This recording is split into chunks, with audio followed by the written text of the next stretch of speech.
ദൈവത്തിൻ്റെ നാമം മഹത്വപ്പെടുമാറാകട്ടെ. ദൈവവചനം പഠിക്കാനായിട്ട് നമുക്ക് ഒരു അവസരം കൂടി ദൈവം നൽകിയതോർത്ത് ഞാൻ ദൈവത്തെ സ്തുതിക്കുന്നു. ഫിലിപ്പിയർക്ക് എഴുതിയ ലേഖനം 4-ാം അധ്യായമാണ് നാം പഠിച്ചുകൊണ്ടിരിക്കുന്നത്. 4-ാം അധ്യായത്തിൻ്റെ 9 വരെയുള്ള വാക്യങ്ങൾ നാം ചിന്തിക്കുകയും ധ്യാനിക്കുകയും ചെയ്തു. ഇന്ന് 10 മുതലുള്ള ചില വാക്യങ്ങൾ നമുക്ക് ചിന്തിക്കാം എന്ന് വിചാരിക്കുന്നു. നാം ഇപ്രകാരം വായിക്കുന്നു: നിങ്ങൾ പിന്നെയും എനിക്ക് വേണ്ടി വിചാരിപ്പാൻ തുടങ്ങിയതിനാൽ ഞാൻ കർത്താവിൽ വളരെ സന്തോഷിച്ചു. മുമ്പേ തന്നെ നിങ്ങൾക്ക് വിചാരമുണ്ടായിരുന്നു, എങ്കിലും അവസരം കിട്ടിയില്ല. ബുദ്ധിമുട്ട് നിമിത്തമല്ല ഞാൻ പറയുന്നത്, ഉള്ള അവസ്ഥയിൽ അലംഭാവത്തോടെ ഇരിപ്പാൻ ഞാൻ പഠിച്ചിട്ടുണ്ട്. അപ്പോൾ ഇവിടെ പൗലോസ് അപ്പോസ്തലൻ ഈ 10 മുതൽ 20 വരെയുള്ള വാക്യങ്ങൾ എഴുതുന്നതിന്റെ അടിസ്ഥാനം എന്ന് പറയുന്നത്, ഫിലിപ്പിയിലെ സഭ സുവിശേഷ ഘോഷണത്തിൽ സഭാപ്രവർത്തനങ്ങളിൽ പൗലോസ് അപ്പോസ്തലന് കൊടുത്തതായ കൂട്ടായ്മ അല്ലെങ്കിൽ സഹകരണം എന്നുള്ള കാര്യത്തെക്കുറിച്ചാണ്.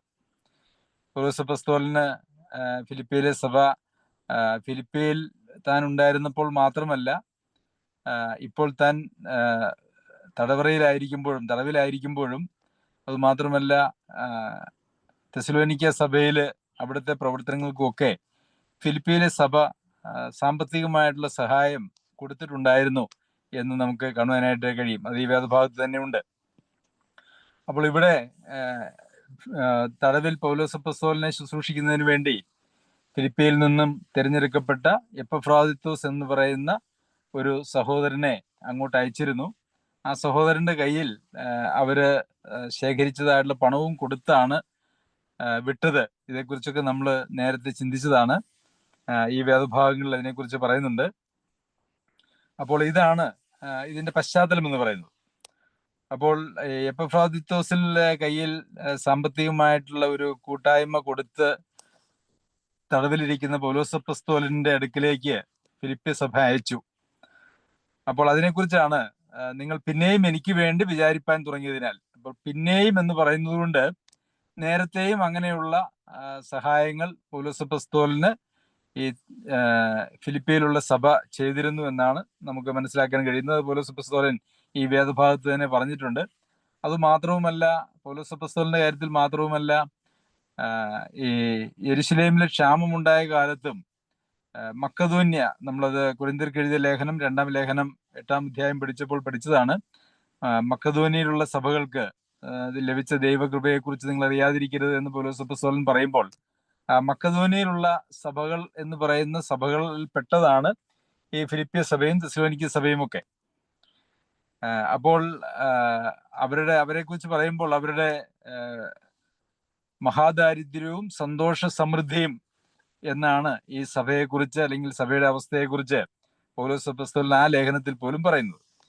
ഇവിടെയും പൗലോസ് അപ്പോസ്തലനെ കുറിച്ചും അതുപോലെ തന്നെ എന്തെങ്കിലും പ്രയാസത്തിലൂടെ പോകുന്നതായിട്ടുള്ള സഹോദരങ്ങളെ കുറിച്ചുമുള്ള ഫിലിപ്പിയ സഭയുടെ അല്ലെങ്കിൽ അവിടുത്തെ സഹോദരന്മാരുടെ ഭാരം അല്ലെങ്കിൽ കരുതൽ എന്ന് പറയുന്നത് നമ്മൾ ശ്രദ്ധിക്കേണ്ടത് ആവശ്യമാണ്. അപ്പോൾ അതുകൊണ്ട് ഇപ്പൊ എപ്പഫ്രാദിത്തോസിന്റെ കയ്യിൽ ഒരു തുക കൊടുത്ത് വിട്ടു ഇവര്. അതുകൊണ്ടാണ് നിങ്ങൾ പിന്നെയും എനിക്ക് വേണ്ടി വിചാരിപ്പാൻ തുടങ്ങിയതിനാൽ ഞാൻ കർത്താവിൽ വളരെ സന്തോഷിച്ചു. അപ്പോൾ ഇവിടെ പൗലോസ് അപ്പോസ്തലൻ പറയുന്നത് അതെനിക്ക് ഭയങ്കര സന്തോഷമായി. അവിടെ എന്തുകൊണ്ടാണ് പൗലോസ് അപ്പോസ്തലന് സന്തോഷമായത് എന്ന് ചോദിച്ചാൽ ഒരുപക്ഷെ നമുക്ക് ചിന്തിക്കാം, കുറച്ച് സാമ്പത്തിക സഹായം കിട്ടിയതിന്റെ പേരിലാണ് സന്തോഷിച്ചത്.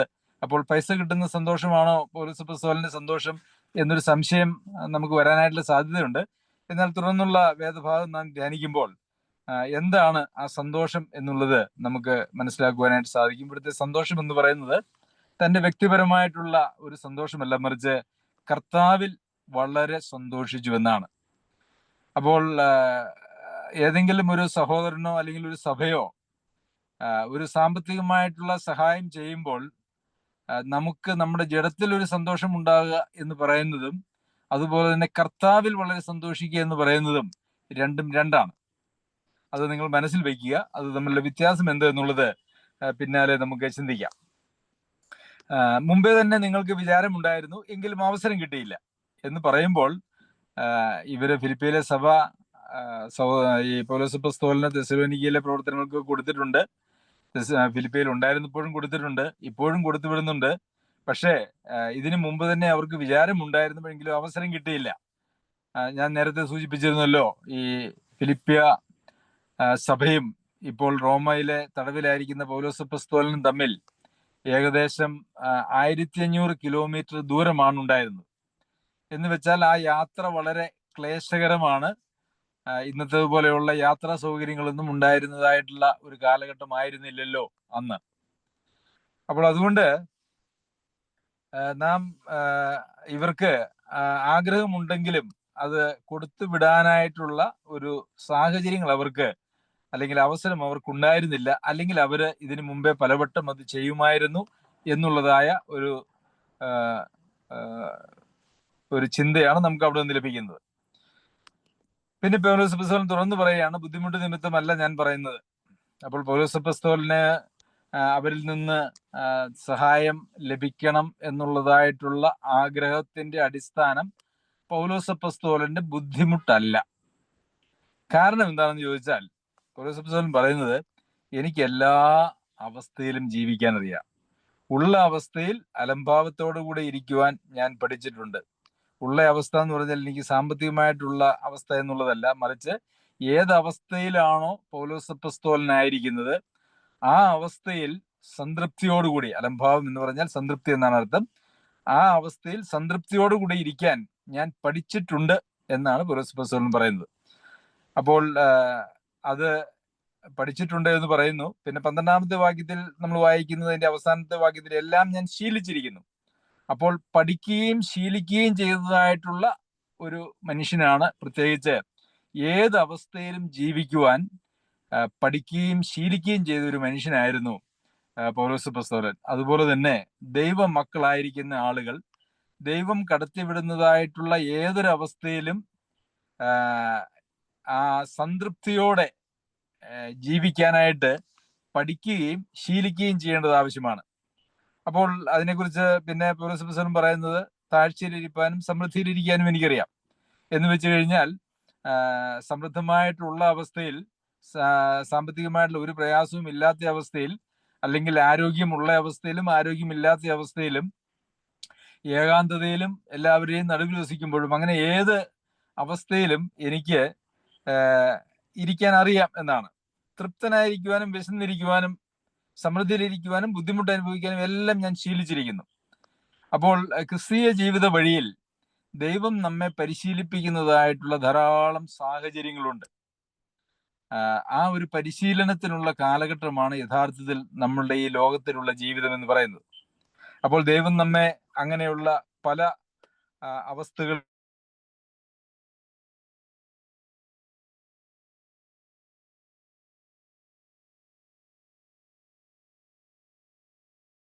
നമ്മളെ കടത്തി വിടുകയും അതുപോലെ ബുദ്ധിമുട്ട് അനുഭവിക്കുവാനും സമൃദ്ധിയിലിരിക്കുവാനും അങ്ങനെ എല്ലാ വിധത്തിലും എല്ലാ ജീവിത സാഹചര്യങ്ങളിലും സംതൃപ്തിയോടെ, അലംഭാവത്തോടുകൂടി ഇരിക്കുവാൻ പഠിക്കേണ്ടതും ആവശ്യമാണ്, അത് ശീലിക്കേണ്ടത് ആവശ്യമാണ് എന്നാണ് ഇപ്പോൾ ഈ ഒരു പൗലോസ് അപ്പോസ്തലന്റെ ജീവിതത്തിൽ നമുക്ക് മനസ്സിലാക്കുവാനായിട്ട് കഴിയുന്നത്. എന്നാൽ ഇതിന്റെ അടിസ്ഥാനം എന്താണെന്ന് ചോദിച്ചു കഴിഞ്ഞാൽ, എന്നെ ശക്തനാക്കുന്നവൻ മുഖാന്തരം ഞാൻ സകലത്തിനും മതിയാകുന്നു. എന്നെ ശക്തനാക്കുന്നവൻ മുഖാന്തരം ഞാൻ സകലത്തിനും മതിയാകുന്നു എന്നുള്ള വാക്യം ഈ പശ്ചാത്തലത്തിൽ നിന്നും അടർത്തിയെടുത്ത് വളരെ തെറ്റായിട്ടുള്ള നിലയിൽ പ്രസംഗിക്കുന്നതായിട്ടുള്ള ധാരാളം ആളുകൾ ഇന്ന് ക്രിസ്തീയ ലോകത്തുണ്ട്. ഒരുപക്ഷെ എന്നെ ശക്തനാക്കുന്നവൻ മുഖാന്തരം ഞാൻ സകലത്തിനും മതിയാകുന്നു എന്ന് പറഞ്ഞുകൊണ്ട് ഈ ലോകത്തിലെ ഭൗതികമായിട്ടുള്ള ജീവിത നിലകളിൽ അവരവരുടെ താല്പര്യങ്ങൾക്ക് വേണ്ടി പോരാടുന്ന ആളുകളെയാണ് നമുക്ക് കൂടുതലും കാണുവാനായിട്ട് കഴിയുന്നത്. എന്നാൽ ഇവിടെ എന്നെ ശക്തനാക്കുന്നവൻ മുഖാന്തരം ഞാൻ സകലത്തിനും മതിയാകുന്നു എന്ന് പറയുന്നത് താഴ്ചയിലിരിക്കാനും സമൃദ്ധിയിലിരിക്കാനും തൃപ്തനായിരിക്കാനും വിശന്നിരിക്കാനും ബുദ്ധിമുട്ട് അനുഭവിക്കാനും ഒക്കെ എന്നെ ശക്തനാക്കുന്നവൻ മുഖാന്തരം എനിക്ക് സാധിക്കും എന്നുള്ളതാണ്. അപ്പോൾ നമുക്ക് നമ്മുടെ ഉള്ളിൽ വസിക്കുകയും നമ്മെ ശക്തിപ്പെടുത്തുകയും ചെയ്യുന്നതായ ഒരുവൻ നമുക്കുള്ളത് കൊണ്ടാണ് ജീവിതത്തിന്റെ ഏത് സാഹചര്യങ്ങളിലും നമുക്ക് സംതൃപ്തിയോടെ ഇരിക്കാനായിട്ട് സാധിക്കുന്നത്. അല്ലെങ്കിൽ അങ്ങനെയുള്ള ആളുകൾക്ക് മാത്രമേ അത് സാധിക്കുകയുള്ളൂ. അല്ല, കഷ്ടങ്ങളിലൂടെ കടന്നു പോകുമ്പോൾ, പ്രയാസത്തിലൂടെ കടന്നു പോകുമ്പോൾ നമ്മളിൽ നിന്ന് ഉളവാകുന്നത് സംതൃപ്തി അല്ലെങ്കിൽ പിന്നെ അലംഭാവം അല്ലെങ്കിൽ പിന്നെ പിറുപിറുപ്പ്, പരാതി, അതുപോലെ തന്നെ പിന്മാറ്റം, ഇങ്ങനെയുള്ള സാഹചര്യങ്ങളൊക്കെ നമ്മുടെ ജീവിതത്തിൽ ഉണ്ടാകാനായിട്ട് കഴിയും. അതെന്തുകൊണ്ടാണെന്ന് വെച്ച് കഴിഞ്ഞാൽ ഈ ശക്തനാക്കുന്നവന്റെ ശക്തിയിൽ ആശ്രയിക്കാതിരിക്കുകയോ അല്ലെങ്കിൽ ശക്തനാക്കുന്നവന്റെ കൃപ ലഭിക്കാതിരിക്കുകയോ ഒക്കെ ചെയ്യുന്നത് കൊണ്ടാണ്. നമുക്കറിയാം, നമ്മുടെ ജീവിതത്തിൽ നമ്മെ നടത്തുവാനും നമുക്ക് വേണ്ടുന്നതായിട്ടുള്ള ആവശ്യങ്ങൾ നിറവേറ്റുവാനും ദൈവം ശക്തനാണ്. ദൈവത്തിന്റെ മക്കളെ സംബന്ധിച്ചിടത്തോളം ദൈവം അവരെക്കുറിച്ച് കരുതലുള്ളവനാണ്. എന്നാൽ അതോടൊപ്പം തന്നെ ദൈവം ഈ ലോക ജീവിതത്തിൽ ആത്മീയമായി നമ്മളെ ശുദ്ധീകരിക്കേണ്ടതിനും നമ്മളെ പരിശീലിപ്പിക്കേണ്ടതിനും വേണ്ടി ചില കഠിനമായിട്ടുള്ള അവസ്ഥയിലൂടെ നമ്മളെ കടത്തിവിടാനായിട്ടുള്ള സാധ്യതയുണ്ട്. ഒരുപക്ഷെ ഒരു സഭയിൽ ചിലരുടെ ചില പ്രയാസങ്ങളൊക്കെ ഒരുപക്ഷെ ദൈവം അത് മറ്റുള്ളവർ കാണാതെ ഒരു സമയത്തേക്ക് അത് മറച്ചു വെക്കാനുള്ള സാധ്യതയുണ്ട്. കാരണം സഭയിൽ അങ്ങനെ ആരും പട്ടിണി കിടക്കുവാനായിട്ട് പാടില്ല. മുട്ടുള്ളവർ ആരും അവരുടെ ഇടയിൽ ഉണ്ടായിരുന്നില്ല എന്നാണ് നമുക്ക് സഭകളെ കുറിച്ച് വായിക്കുമ്പോൾ മനസ്സിലാക്കുവാനായിട്ട് കഴിയുന്നത്. പക്ഷെ ദൈവം ഒരുപക്ഷെ ചിലരുടെ സാമ്പത്തികമായിട്ടോ അല്ലെങ്കിൽ ഏതെങ്കിലുമുള്ള പ്രയാസങ്ങളൊക്കെ മറ്റുള്ളവർ അറിയുവാനായിട്ട് ഇടവരുത്താതിരിക്കാൻ സാധ്യതയുണ്ട്. കാരണം അതൊരു ദൈവികമായ ഒരു പരിപാടിയാണ്. നമ്മെ പരിശീലിപ്പിക്കുന്നതിന്, നമ്മെ പൂർണ്ണതയിലേക്ക് നയിക്കുന്നതിന്, ദൈവത്തിൽ ആശ്രയിക്കുന്നതിന് നമ്മെ പരിശീലിപ്പിക്കുന്നതായിട്ടുള്ള ഒരു പരിപാടി ആണ്. അങ്ങനെ അത് സ്വന്തം ശക്തിയിലോ കഴിവിലോ ഒന്നുമല്ല. ശക്തനാക്കുന്നവൻ മുഖാന്തരം ഏത് അവസ്ഥയിലും ജീവിക്കുവാനായിട്ട് ഒരു മനുഷ്യന് സാധിക്കും. എന്നാൽ മനുഷ്യന് സഹിക്കുന്നതിന് കഴിയുന്നതിന് മീതെ ഒരു പരീക്ഷ ദൈവം അവർക്ക് കൊടുക്കുകയുമില്ല. അപ്പോൾ എനിക്ക് ഒന്നും ബുദ്ധിമുട്ട് നിമിത്തമല്ല ഞാൻ പറയുന്നത്. അപ്പൊ എന്റെ ബുദ്ധിമുട്ട് കൊണ്ട് ഞാൻ എന്തെങ്കിലും ആരിൽ നിന്നെങ്കിലും ആഗ്രഹിക്കുന്നു എന്ന് വരുന്നില്ല. കാരണം ഈ ബുദ്ധിമുട്ടുള്ള അവസ്ഥയിലൊക്കെ എന്നെ ശക്തനാക്കുന്നവൻ മുഖാന്തരം ഞാൻ വളരെ സംതൃപ്തിയോടു കൂടിയാണ് ജീവിക്കുന്നത്. അതിനുശേഷം പൗലോസ് അപ്പോസ്തലൻ പറയാണ്, എങ്കിലും എന്റെ കഷ്ടതയിൽ നിങ്ങൾ കാണിച്ച കൂട്ടായ്മ നന്നായി. അപ്പോൾ പൗലോസ് അപ്പോസ്തലന്റെ പ്രയാസത്തിൽ ദൈവാത്മാവ് ഫിലിപ്പി സഭയിലെ വിശ്വാസികളെ ഉണർത്തി അവരിലൂടെ പ്രവർത്തിക്കുകയും അത് പൗലോസ് അപ്പോസ്തലന് വലിയ സന്തോഷമായി തീരുകയും ചെയ്തു എന്ന് നമുക്ക് കാണാം. ഇവിടെ സന്തോഷമായി എന്ന് പറയുമ്പോൾ നമുക്കറിയാം, കൊരിന്ത്യ സഭയിൽ പൗലോസ് അപ്പോസ്തലൻ ആ സഭയിൽ നിന്നൊന്നും സ്വീകരിച്ചില്ല എന്നുള്ളത് നമുക്ക് കാണാനായിട്ട് കഴിയും. കൊരിന്ത്യ സഭയോട് ഒന്നും സ്വീകരിച്ചില്ല, എന്നാൽ ഫിലിപ്പിയ സഭയോട് സ്വീകരിച്ചു. അപ്പോൾ അതും എന്തുകൊണ്ടാണ് എന്ന് ചോദിച്ചാൽ, ആത്മീയമായിട്ട് ഉള്ള കാഴ്ചപ്പാടോ പക്വതയോ ഒന്നുമില്ലാത്തതായി. ഒരുപക്ഷെ കൊരിന്ത്യയിലെ സഭ എന്ന് പറയുന്നത് പൗലോസ് അപ്പോസ്തലനെ വളരെയേറെ ദുഷിച്ചതും തന്റെ അപ്പസ്തോലത്വത്തിനെ ചോദ്യം ചെയ്തതും തന്റെ നമ്മുടെ ഭാഷയിൽ പറഞ്ഞാൽ തന്റെ ആത്മീയതയെ ചോദ്യം ചെയ്തതായിട്ടുള്ളൊരു സഭയാണ് ഈ കൊരിന്ത്യ സഭ. അപ്പോൾ ഈ ആത്മീയതയെ ചോദ്യം ചെയ്യുന്നതായിട്ടുള്ള കൊരിന്ത്യ സഭയിൽ നിന്ന് താൻ ഒന്നും സ്വീകരിച്ചില്ല. എന്നാൽ തന്റെ ശുശ്രൂഷയിൽ സന്തോഷവും നല്ല അനുഗ്രഹവും ലഭിച്ചതായിട്ടുള്ള ഫിലിപ്പി സഭയിൽ നിന്നും മറ്റു സഭകളിൽ നിന്നും ഒക്കെ പൗലോസ് അപ്പോസ്തലൻ അത് സ്വീകരിക്കുകയും ചെയ്തു. കൊരിന്ത്യയിലെ സഭയോട് ഒന്നും താൻ ചോദിച്ചില്ല, മേടിച്ചില്ല. ഒരുപക്ഷെ അവർക്ക് അങ്ങനെ കൊടുക്കാനായിട്ട് മനസ്സുണ്ടായിരുന്നിട്ടും പൗലോസ് അപ്പോസ്തലൻ അത് നിഷേധിച്ചു എന്നാണ് തന്റെ ലേഖനങ്ങളിൽ നിന്ന് നമുക്ക് കാണുവാനായിട്ട് കഴിയുന്നത്. 1-2 ലേഖനത്തിൽ നമുക്ക് അങ്ങനെ ഒരു സൂചനയാണ് ലഭിക്കുന്നത്. അപ്പോൾ അങ്ങനെ എല്ലാവരിൽ നിന്നും മേടിക്കുവാനായിട്ട് യഥാർത്ഥത്തിൽ ഒരു സഭാ ശുശ്രൂഷകൻ അല്ലെങ്കിൽ സുവിശേഷ പ്രവർത്തകന് സാധിക്കുകയില്ല. അതിനൊക്കെ ചില മാനദണ്ഡങ്ങൾ ഉണ്ട്. കാരണം ഈ കൊടുക്കുന്ന മനോഭാവം എന്ന് പറയുന്നത് അത് അല്ലെങ്കിൽ ഇതിനെക്കുറിച്ച് നമ്മൾ താഴേക്ക് വരുമ്പോൾ ഈ പൗലോസ് അപ്പോസ്തലൻ ഇവരിൽ നിന്ന് സ്വീകരിച്ചതിനെ കുറിച്ച് പറയുന്നത്, നിങ്ങൾ അയച്ചു തന്നത് സൗരഭ്യവാസനയായി ദൈവത്തിന് പ്രസാദവും സുഗ്രാഹ്യവുമായ യാഗമായി എപ്പഫ്രോദിത്തസിന്റെ കയ്യാൽ ഞാൻ പ്രതിഗ്രഹിച്ച് തൃപ്തനായിരിക്കുന്നു. അപ്പോൾ ഒരു ആരാധനയുടെ ഭാഗമായിട്ട് ദൈവത്തോടുള്ള ബന്ധവും ദൈവസ്നേഹവും സഹോദര സ്നേഹത്തിൽ നിന്നും ഉളവാകുന്നതായ ഒരു മനുഷ്യന്റെ ജീവിതത്തിൽ അവന്റെ ആരാധനയുടെ ഭാഗമായിട്ട് അവൻ കൊടുക്കുന്നത് മാത്രമേ സ്വീകരിക്കുവാനായിട്ട് സാധിക്കുകയുള്ളൂ, അതേ സ്വീകരിക്കാൻ പാടുള്ളൂ എന്നുള്ളതാണ് അതിന്റെ കാര്യം. നമുക്ക് ഈ സാമ്പത്തികമായിട്ടുള്ള സഹായമൊക്കെ ചെയ്യുന്നത് ജഡത്തിൽ താല്പര്യങ്ങൾക്ക് വേണ്ടിയിട്ട് ചെയ്യാം. പല സഭകളിലും സഭകളിലെ ഒരു പ്രമുഖ സ്ഥാനം ലഭിക്കുന്നതിന് വേണ്ടി സാമ്പത്തികമായിട്ട് ധാരാളം കൊടുക്കുന്ന ആളുകളുണ്ട്. അവർക്ക് പ്രമുഖ സ്ഥാനം അവിടെ ലഭിക്കും. പ്രത്യേകിച്ച് അങ്ങനെ സഭയ്ക്ക് വേണ്ടി ഒത്തിരി പൈസ ചെലവാക്കുന്ന ആളുകളെയൊക്കെ പ്രത്യേകാൽ പരിഗണിക്കുകയും അവർക്ക് സഭയിലെ ചില സ്ഥാനമാനങ്ങളൊക്കെ കൽപ്പിച്ചു കൊടുക്കുന്നതായിട്ടുള്ള ഒരു രീതി പൊതുവിൽ എല്ലാ സഭകളിലും ഉണ്ട് എന്നുള്ളത് ഒരു യാഥാർത്ഥ്യമാണ്.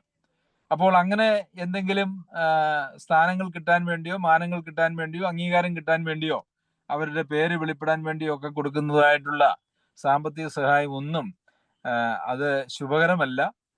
അതുകൊണ്ട് തന്നെ പ്രത്യേകിച്ച് കൊരിന്തിലെ വിശ്വാസികളെ കുറിച്ച് പറയുമ്പോൾ അവര് ജഡികന്മാരാണ് എന്ന് പൗലോസ് അപ്പോസ്തലൻ തന്റെ 1-ാം ലേഖനത്തിൽ പറയുന്നുണ്ടല്ലോ. അപ്പോൾ ജഡികന്മാരായിട്ടുള്ള ആളുകളുടെ കൊടുക്കൽ എന്ന് പറയുന്നത് അത് ജഡത്തിൽ നിന്നായിരിക്കും, അത് ആത്മാവിൽ നിന്നുള്ള ഒരു പ്രവർത്തനമായിരിക്കില്ല. ആത്മാവിന്റെ ഫലമായിരിക്കുന്ന അവരുടെ സന്തോഷത്തിൽ നിന്നോ അല്ലെങ്കിൽ പരോപകാരം എന്ന് പറയുന്നതായിട്ടുള്ള ആത്മഫലത്തിൽ നിന്നോ ആയിരിക്കില്ല, മറിച്ച് അവർക്ക് പേരും പെരുമയും കിട്ടാനായിട്ടോ അല്ലെങ്കിൽ എന്തെങ്കിലും സ്വാർത്ഥമായിട്ടുള്ള ലാഭങ്ങളെ ലക്ഷ്യം വെച്ചുകൊണ്ടോ ആയിരിക്കും.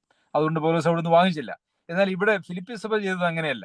അവർ ചെയ്തത് അത് ദൈവത്തിന് പ്രസാദമായ, സൗരഭ്യവാസനയായ ദൈവത്തിന് പ്രസാദമായ സുഗ്രാഹ്യമായ ഒരു യാഗം എന്നുള്ള നിലയിലാണ്. അതുകൊണ്ടാണ് അത് സ്വീകരിക്കുവാനായിട്ട് ഇടയായത്. അപ്പോൾ എന്തുകൊണ്ടാണ് പൗലോസ് അപ്പോസ്തലൻ ഇവരുടെ അടുക്കൽ നിന്നും അത് സ്വീകരിച്ചത് അല്ലെങ്കിൽ അത് കിട്ടിയപ്പോൾ വളരെ സന്തോഷം, ഞാൻ കർത്താവിൽ വളരെ സന്തോഷിച്ചു എന്ന് പറയുന്നത് തനിക്ക് കിട്ടിയ പണത്തെ സംബന്ധിക്കുന്നുള്ള സന്തോഷമല്ല, ഫിലിപ്പിയിലെ സഭയിലെ വിശ്വാസികളുടെ ആത്മീക അവസ്ഥയെക്കുറിച്ചുള്ള സന്തോഷമായിരുന്നു. കാരണം അങ്ങനെ ഒരു ഉത്തമമായ ആത്മീക സന്തോഷത്തിൽ നിന്നാണ് 1500 കിലോമീറ്റർ ദൂരെ കിടക്കുന്ന, ഒരുപക്ഷെ തടവിൽ കിടക്കുന്ന, ഇനിയിപ്പോ തടവിൽ കിടക്കുന്ന പൗലോസ് അപ്പോസ്തലനെ അവർ കൊല്ലാനാണോ പോകുന്നത് ഒന്നും അറിയില്ല, അവരെ ശുശ്രൂഷിക്കുന്നതിന് വേണ്ടി ഒരാളെ അവിടെ നയിക്കുകയും അദ്ദേഹത്തിന്റെ കയ്യിൽ ഒരു സാമ്പത്തികമായുള്ള സഹായവും കൊടുത്തുവിടുമ്പോൾ ആ സഭയെക്കുറിച്ചുള്ള പൗലോസ് അപ്പോസ്തലന്റെ സന്തോഷം എന്ന് പറയുന്ന അവരുടെ ആത്മീക അവസ്ഥയെക്കുറിച്ചുള്ള സന്തോഷമാണ്. അതാണ് ഞാൻ നേരത്തെ പറഞ്ഞത്, പിന്നാലെ നമുക്കത് മനസ്സിലാക്കാം എന്ന് പറയുന്നത്. എങ്കിലും എൻ്റെ കഷ്ടതയിൽ കൂട്ടായ്മ കാണിച്ചത് നന്നായി. അത് നന്നായി എന്ന് പറയുന്നതും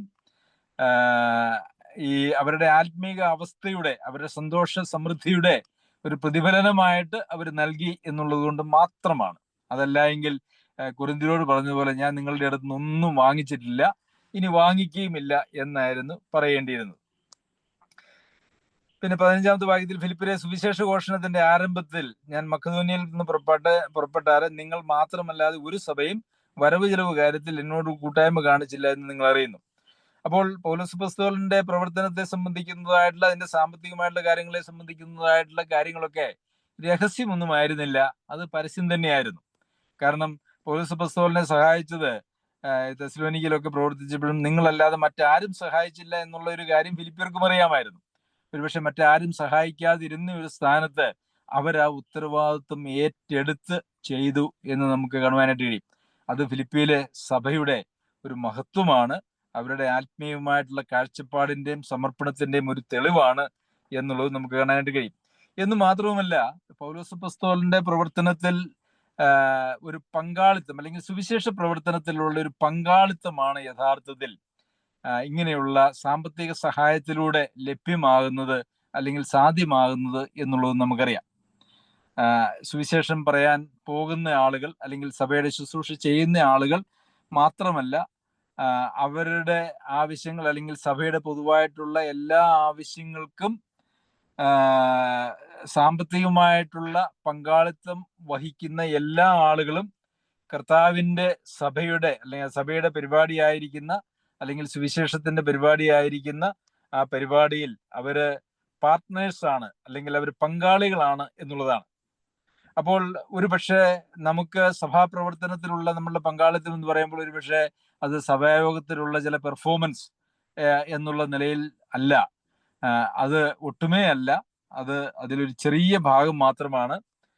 സഭാപ്രവർത്തനത്തിലെ പങ്കാളിത്തം എന്ന് പറയുന്നത് സഭയുടെ എല്ലാ ആവശ്യങ്ങളിലുമുള്ള പങ്കാളിത്തത്തിന് അനുസരിച്ചിട്ടാണ് എന്ന് നമുക്ക് കാണുവാനായിട്ട് കഴിയും. അപ്പോൾ പൗലോസ് അപ്പോസ്തലൻ ദൂരെ ആയിരിക്കുന്നു, ഈ തടവിലായിരിക്കുമ്പോൾ പോലും തടവിലായിരിക്കുന്ന പൗലോസ് അപ്പോസ്തലന് കൊടുക്കുന്നതായിട്ടുള്ള സാമ്പത്തിക സഹായം അത് ഈ പ്രവർത്തനത്തിന്റെ അല്ലെങ്കിൽ പങ്കാളിത്തത്തിന്, സുവിശേഷ വേലയുടെ പങ്കാളിത്തത്തിന്റെ ഒരു തെളിവായിട്ട് നമുക്ക് കാണാനായിട്ട് കഴിയും. അപ്പോൾ ഇത് ആരുടെയും നിർബന്ധത്താലല്ല.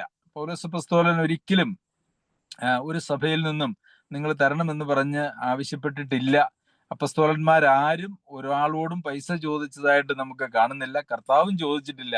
കർത്താവും ശിഷ്യന്മാരും അവര് 13 പേര് അങ്ങനെ വർഷങ്ങൾ അങ്ങനെ പ്രവർത്തനങ്ങളുമൊക്കെ ആയിട്ട് നടന്നു. അവരാരോടും നിങ്ങൾ കൊടുക്കണം എന്നുള്ളതായ ഒരു ആവശ്യം ഉന്നയിച്ചതായിട്ട് നമ്മൾ കാണുന്നില്ല. ലേഖനങ്ങളിലും അങ്ങനെ കാണുന്നില്ല.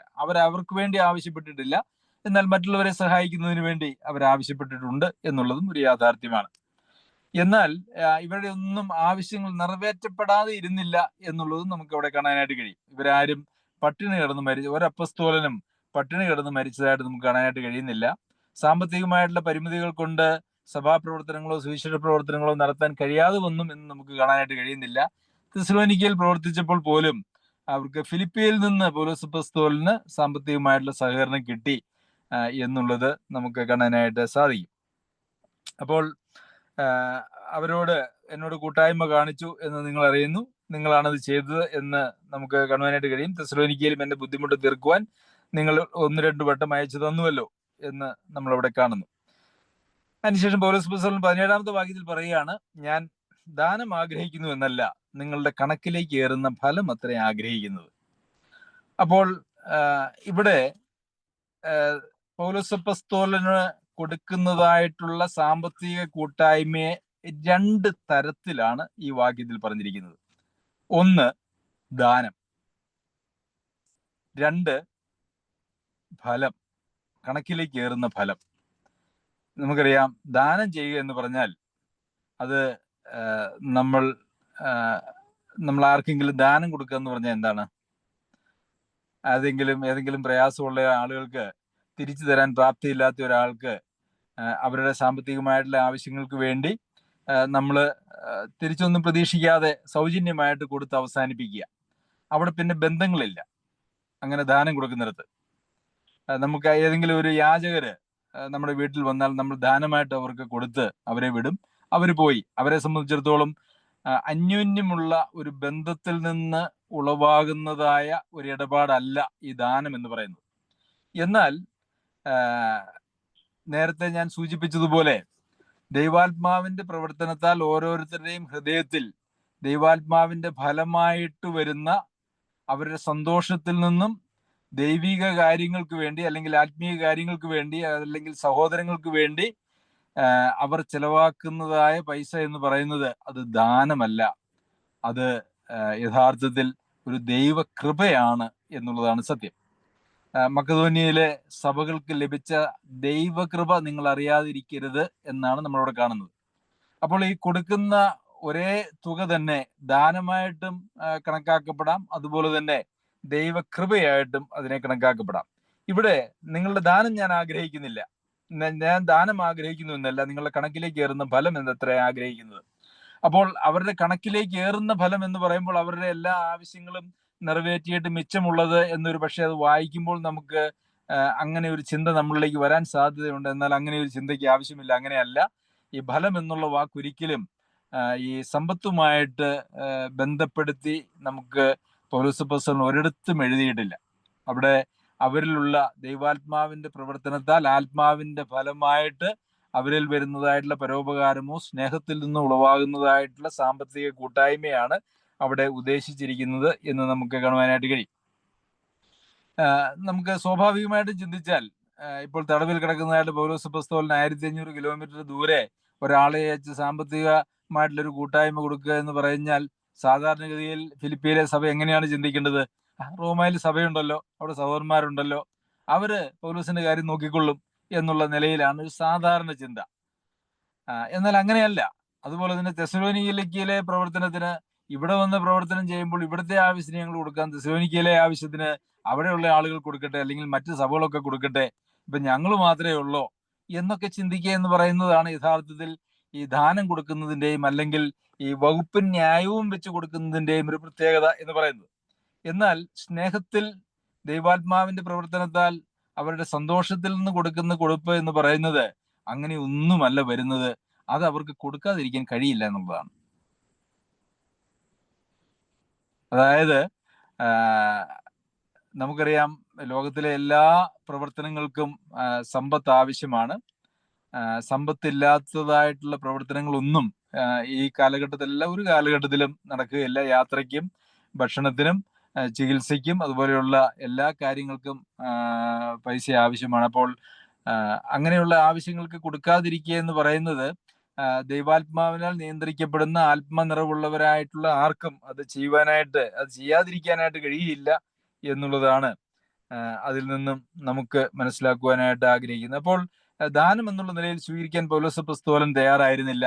എന്നാൽ അവരുടെ സന്തോഷ സമൃദ്ധിയിൽ നിന്നും അവരുടെ ആത്മീയമായിട്ടുള്ള കാഴ്ചപ്പാടുകളിൽ നിന്നും അവര് കൊടുത്തിരിക്കുന്നത് സ്വീകരിക്കുവാൻ പൗലോസ് അപ്പോസ്തലന് താല്പര്യമായിരുന്നു. അത് ഞാൻ നേരത്തെ സൂചിപ്പിച്ചുവല്ലോ, അവരുടെ സമൃദ്ധിയിൽ നിന്നല്ല അവർ കൊടുത്തത്. അത് കൊരിന്ത്യർക്ക് ലേഖനം എഴുതുമ്പോൾ അവിടെയും പൗലോസ് അപ്പോസ്തലൻ അത് സൂചിപ്പിച്ചിട്ടുണ്ട്. എന്ന് മാത്രമല്ല, ഇവിടെ 19-ാമത്തെ വാക്യത്തിലും എന്റെ ദൈവമോ നിങ്ങളുടെ ബുദ്ധിമുട്ടൊക്കെയും മഹത്വത്തോടെ തന്റെ ധനത്തിനൊത്തവണ്ണം ക്രിസ്തുവേശുവിൽ പൂർണ്ണമായി തീർത്തു തരും എന്ന് എഴുതിയിരിക്കുന്നുണ്ട്. അപ്പോൾ നിങ്ങളുടെ ബുദ്ധിമുട്ടൊക്കെയും ക്രിസ്തുവേശുവിൽ പൂർണ്ണമായി തീർത്തു തരും, തന്റെ മഹത്വത്തിന്റെ ധനത്തിനൊത്തവണ്ണം. അതാണ് പൗലോസ് അപ്പോസ്തലൻ ഇവിടെ പറയുന്നത്. എന്ന് വെച്ചാൽ അവർക്ക് ബുദ്ധിമുട്ടുണ്ട്. കൊരിന്ത്യ ലേഖനത്തിൽ അതിനെക്കുറിച്ച് പറയുന്നവരുടെ മഹാദാരിദ്ര്യം, ഇവിടെ പറയുന്നത് നിങ്ങളുടെ ബുദ്ധിമുട്ട് തീർത്തു തരും. അപ്പോൾ അതിന്റെ അർത്ഥം ഇവര് സാമ്പത്തികമായിട്ടുള്ള സമൃദ്ധിയിൽ ജീവിച്ചിരുന്ന ഒരു സഭയായിരുന്നില്ല എന്നുള്ളത് തന്നെയാണ്. കാരണം ഇന്ന് പലപ്പോഴും ആളുകളുടെ ഇടയിലുള്ള ചിന്ത എന്ന് പറയുന്നത്, എനിക്ക് സാമ്പത്തികമായിട്ടുള്ള പ്രയാസമൊക്കെ ഉണ്ട്, ഒരുപക്ഷെ അത്രത്തോളം പ്രയാസമില്ലാത്തവരും അല്ലെങ്കിൽ സമ്പന്നരായിട്ടുള്ള ആളുകളും ഒക്കെ ധാരാളം സഭകളിൽ ഉണ്ടല്ലോ, അല്ലെങ്കിൽ സമൂഹത്തിലുണ്ടല്ലോ, അവര് ഈ കാര്യങ്ങളൊക്കെ നോക്കട്ടെ, എനിക്ക് അങ്ങനെ കൊടുക്കാനൊന്നുമില്ല, എൻ്റെ ആവശ്യത്തിന് പോലും തികയുന്നില്ല എന്നുള്ള ചിന്ത പൊതുവെ ഇന്ന് ആളുകളുടെ ഇടയിൽ സ്വാഭാവികമായിട്ടുണ്ട് എന്നുള്ളതാണ്. എന്നാൽ പ്രിയമുള്ളവരെ, അങ്ങനെ ഒരു ചിന്ത അല്ല ദൈവാത്മാവിനാൽ നിയന്ത്രിക്കപ്പെടുന്ന ദൈവാത്മാവിന്റെ സന്തോഷം അനുഭവിക്കുന്നതായിട്ടുള്ള ആളുകൾക്ക് അങ്ങനെ ഒരു ചിന്ത ഒരിക്കലും ഉണ്ടാകുക സാധ്യമല്ല. കാരണം ദൈവിക പരിപാടിയിൽ ദൈവം അംഗത്വം കൊടുക്കുമ്പോൾ, ദൈവസഭയിൽ ദൈവം അംഗത്വം കൊടുക്കുമ്പോൾ ആ ദൈവസഭയെ സംബന്ധിക്കുന്നതായിട്ടുള്ള ഉത്തരവാദിത്വം അതിനോട് ചേർന്ന് തന്നെ നിൽക്കുന്നതായിട്ടുള്ള കാര്യമാണ്. ഞാൻ വിചാരിക്കുന്നു, ഒരു ദിവസം 4 നേരം ഭക്ഷണം കഴിക്കാനുള്ള ഒരാളാണെങ്കിൽ അതിന് മാത്രമെങ്കിലും അവർക്കുണ്ടെങ്കിൽ 3 നേരം കഴിച്ചിട്ട് 1 നേരം സഭയുടെ പ്രവർത്തനങ്ങൾക്ക്, സുവിശേഷ പ്രവർത്തനങ്ങൾക്ക് കൊടുക്കുന്നത് യോഗ്യമാണ്. അങ്ങനെയാണെങ്കിൽ മാത്രമേ ഈ നാം പഠിക്കുന്നതായിട്ടുള്ള ഈ ദൈവവചനത്തോട് അത് ചേർന്ന് വരികയുള്ളൂ. കാരണം നമുക്ക് നമ്മുടെ എല്ലാ ആവശ്യങ്ങളും നിറവേറ്റി കഴിഞ്ഞിട്ട് കർത്താവിന്റെ സഭയുടെ ആവശ്യങ്ങൾ, സുവിശേഷ പ്രവർത്തനത്തിന്റെ ആവശ്യങ്ങൾ എന്ന് ചിന്തിച്ചാൽ അതൊരിക്കലും നടക്കുകയില്ല. കാരണം നമ്മളുടെ സാമ്പത്തികമായിട്ടുള്ള അവസ്ഥകൾ മുമ്പോട്ട് പോകും തോറും നമ്മളുടെ ആവശ്യങ്ങളും കൂടിക്കൊണ്ടേയിരിക്കും. ഏറ്റവും സാമ്പത്തികമായി കുറവുള്ള ഒരാളെ നമ്മൾ പരിശോധിച്ചാൽ നമുക്ക് കാണാൻ കഴിയുന്നത് അവർക്കായിരിക്കും സാമ്പത്തികമായിട്ടുള്ള ആവശ്യങ്ങൾ ഏറ്റവും കുറവുള്ളത്. ഇപ്പോൾ എത്രത്തോളം സാമ്പത്തികമായിട്ടുള്ള അവസ്ഥ നമുക്ക് മുമ്പോട്ട് പോകുന്നുവോ അത്രത്തോളം നമ്മളുടെ ആവശ്യങ്ങൾ കൂടി വരും. അതുകൊണ്ട് തന്നെ നമുക്ക് അങ്ങനെ ചിന്തിച്ചാൽ പലപ്പോഴും കൊടുക്കാനായിട്ട് സാധിക്കുകയുമില്ല. എന്നാൽ കൊടുക്കുക എന്ന് പറയുന്നത് ഒരു യാഗമാണ്. അത് ദൈവത്തെ ആരാധിക്കുന്നതിന്റെ ഒരു ഭാഗമാണ് എന്ന് നാം മനസ്സിലാക്കേണ്ടത് ആവശ്യമാണ്. എബ്രായർക്ക് എഴുതിയ ലേഖനത്തിലും നന്മ ചെയ്യുവാനും കൂട്ടായ്മ കാണിക്കുവാനും നിങ്ങൾ മറക്കരുത്, ഈ വക യാഗത്തിലല്ലോ ദൈവം പ്രസാദിക്കുന്നത് നമ്മൾ വായിക്കുന്നുണ്ട്. അതുപോലെ തന്നെ ഇവിടെയും ഈ ഒരു പൗലോസ് അപ്പോസ്തലന് കൊടുത്തയച്ചതായ പൈസയെ കുറിച്ച്, ആ സമ്പത്തിനെ കുറിച്ച് നിങ്ങൾ അയച്ചു തന്നത് സൗരഭ്യവാസനയായി ദൈവത്തിന് പ്രസാദവും സുഗ്രാഹ്യവുമായ യാഗമായി. അപ്പോൾ അത് ദൈവിക കാര്യത്തിന് വേണ്ടി, ആത്മീയമായിട്ടുള്ള കാര്യത്തിന് വേണ്ടി ത്യാഗ മനോഭാവത്തോടെ, എന്നാൽ ദൈവാത്മാവിന്റെ പ്രേരണയോടെ നാം ചെലവാക്കുന്നതായിട്ടുള്ള പൈസയെ കുറിച്ച് ഇവിടെ നമ്മൾ വായിക്കുന്നത് സൗരഭ്യവാസനയായി ദൈവത്തിന് പ്രസാദവും സുഗ്രാഹ്യവുമായ ഒരു യാഗമെന്നാണ്. പ്രിയമുള്ളവരെ, പലപ്പോഴും ആരാധിക്കുക അല്ലെങ്കിൽ യാഗം അർപ്പിക്കുക, ആരാധന ഒരു യാഗമാണല്ലോ. ആരാധന അല്ലെങ്കിൽ യാഗം അത് രണ്ടും ഒരേ വാക്കാണ്, ഒരേ വാക്കിൽ നിന്നുള്ളതായിട്ടുള്ള പദങ്ങളാണ് ഇത് രണ്ടും. അത് എന്ന് പറയുന്നത് നമുക്ക് നമ്മുടെ നാവിനാൽ, നമ്മുടെ വായാൽ കുറച്ച് സ്തോത്രം പറയുവാനായിട്ട് വളരെ എളുപ്പമാണ്. അപ്പോൾ അതിൽ നമ്മളുടെ ആരാധന നിർത്തിയാൽ അത് യഥാർത്ഥത്തിൽ ദൈവസന്നിധിയിൽ അതിന് എന്തെങ്കിലും വിലയുണ്ടാകും എന്ന് ഞാൻ വിചാരിക്കുന്നില്ല. കാരണം അതിന് പ്രത്യേകിച്ച് ചെലവൊന്നുമില്ല, നമുക്ക് നഷ്ടങ്ങളൊന്നുമില്ല. എന്നാൽ ദൈവത്തോടുള്ള, കർത്താവിനോട് കൂടെയുള്ള ജീവിതം എന്ന് പറയുന്നത് അത് ത്യാഗത്തിൻ്റെയും സമർപ്പണത്തിൻ്റെയും ചെലവാക്കുന്നതിൻ്റെയും ചെലവായി പോകുന്നതിൻ്റെയും ഒരു ജീവിതമാണ്. നാം ചെലവാക്കുവാനും ചെലവായി പോകുവാനും മനസ്സാകുന്നില്ല എങ്കിൽ നമ്മളുടെ ക്രിസ്തീയ ജീവിതം തികച്ചും ഒരു പരാജയമാണ് എന്ന് പറയേണ്ടതായിട്ട് വരും. പിന്നെ ഇതിന്റെ മറ്റൊരു വശം എന്ന് പറയുന്നത്, ഞാൻ ചെലവായി പോവുകയില്ല, വേണമെങ്കിൽ ഞാൻ ചെലവാക്കാം. ഇപ്പൊ ധാരാളം പൈസയുള്ള പല ആളുകളും ഞാൻ കുറച്ച് പൈസ വേണമെങ്കിൽ തരാം, പക്ഷേ അതിലപ്പുറം ഒന്നും എന്നിൽ നിന്ന് പ്രതീക്ഷിക്കരുത് എന്ന് ചിന്തിക്കുകയും അങ്ങനെ ജീവിക്കുകയും ചെയ്യുന്ന ആളുകളുണ്ട്. അതും ശരിയല്ല. നമ്മുടെ ആരോഗ്യവും നമ്മുടെ സമയവും നമ്മുടെ വിദ്യാഭ്യാസവും നമ്മുടെ ജീവിതത്തിൽ നമുക്ക് ദൈവം തന്നിരിക്കുന്നതായിട്ടുള്ള എല്ലാ സാധ്യതകളും നാം കേവലം പൈസ കൊണ്ട് അത് അവസാനിപ്പിക്കാം എന്ന് പറയാനായിട്ട് കഴിയുകയില്ല.